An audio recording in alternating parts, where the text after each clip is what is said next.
Okay, so I've got 8 or 9 layers on this model. At this point I'm going to incorporate a few things. This mold doesn't necessarily need them, but seeing how I make it, I'll show you how I do it. So right at this juncture, there's a bit of a deep recession.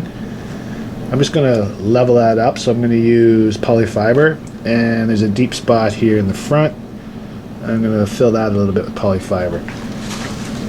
So just taking a little bit of polyfiber for each area, I'm going to put that in a separate latex container, saturate it, and then place it.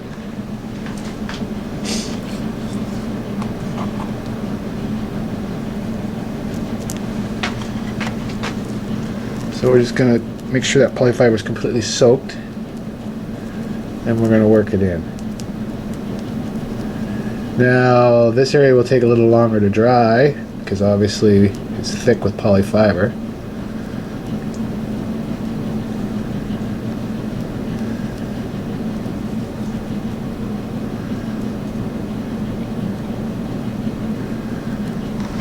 And I'm going to use my stick to kind of flatten it.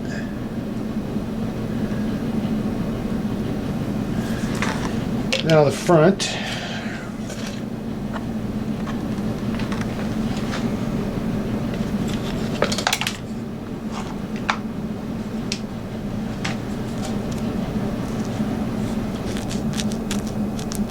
I've personally found this polyfiber great for filling undercuts. The latex bonds very well to it. It does stay stiff, yet still pliable.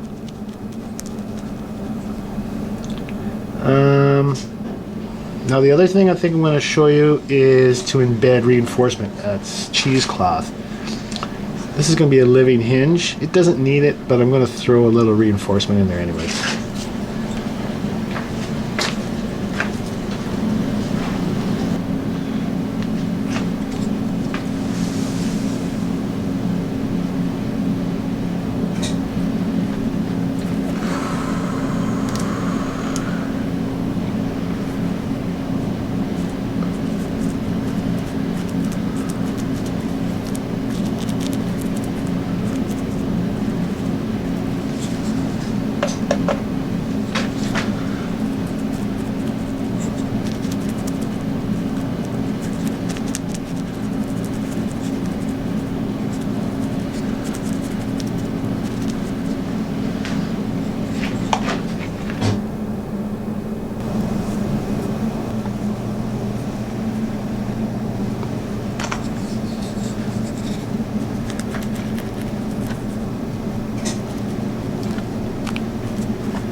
And the last spot I'm going to reinforce is just here. Because the seam is going to end at the tail and we're going to peel it over, I'm going to put a little bit there. It's going to be stiff for the first initial couple of demolds, but it'll become more pliable as the mold matures.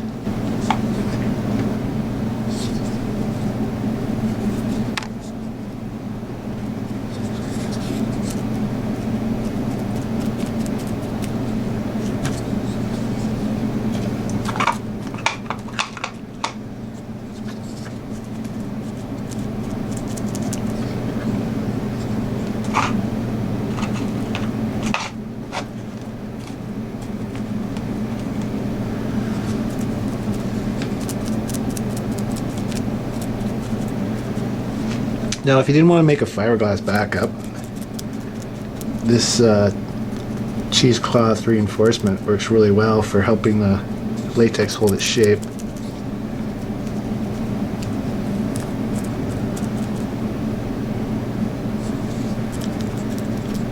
Additionally, when I fiberglass, I'm going to drill a bowl hole through that, and that cheesecloth will help in that fashion too. I'll show you that later. Okay, we'll let this layer dry.